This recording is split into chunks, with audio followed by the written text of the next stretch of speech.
Elizabeth, Andrea is your chosen successor, and you put in the work to really develop a transition plan that works out, ideally designed for you and your company. So, love to have you ladies talk more about that.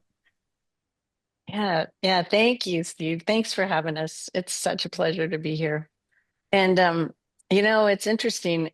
Uh, I think there are many business owners out there who have teams, their business team um, is thinking, what happens if something happens to you? What happens if something happens to the owner? And that happened to me. My team we were doing fine. And this was probably about 4 or 5 years ago. And we did a nice SWOT analysis, like you do when you're doing your strategy work. And my team, one of the top threats that they saw in our company was me as the sole owner and kind of the leader in the business. So anyway, they put it on my list of stuff to do to figure out what my transition plan was going to be. And that was kind of interesting because I was like, oh, we do this all the time. I've been doing this for years. But reflecting back and having to do my own was good for me. So walked through that process and came up with some strategy that I thought would be great. And I had the opportunity to talk to my husband and learn some things about his ideas and what he saw too, which I had no idea. If I hadn't have done it, I would never have understood what his perspective was. But we were able to bring those two together. And then about a year and a half after I finished it, I was kind of on my merry way and, had this idea of what my succession would be like. And I ended up at a meeting and met Andrea's dad, who said, "Hey, would you talk to my daughter? And she's going to build us a consulting company."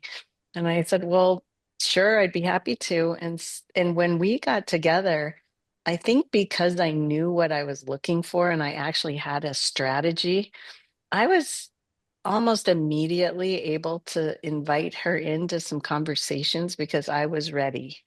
And had I not have been ready, I think I would have been afraid and maybe not even recognized what a great fit Andrea would be as my successor. So anyway, I'll let her tell her side of the story, but it was pretty cool how my journey went on this.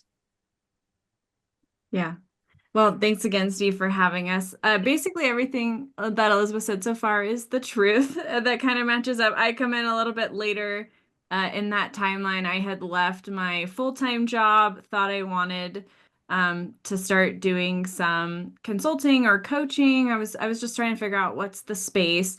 I knew growing up with a dad who started a business, had a very successful exit that I wanted to work with next gens and successors in families like this. And so I knew that that was my passion. I was just trying to figure out what the lane was. And so I met with Elizabeth and I started sharing ideas with her. And I think it was that moment of she was like, well, hey, I already kind of have something like this. And I appreciated the structure then. So I can look back on it now and I'm like, oh, yeah, there was definitely a structure that was followed in terms of like, how do I even evaluate if this could be something worth exploring more?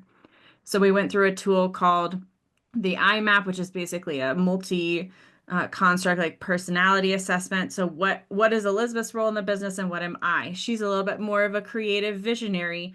I tend to sit a little bit more on a refiner integrator type role. And so therefore automatically off the bat it was like, "Oh, hey, we actually have some really complementary skills." And she walked me through that and showed me like, "Hey, if you did your own business, these might be things you would struggle with. Would you agree with that?"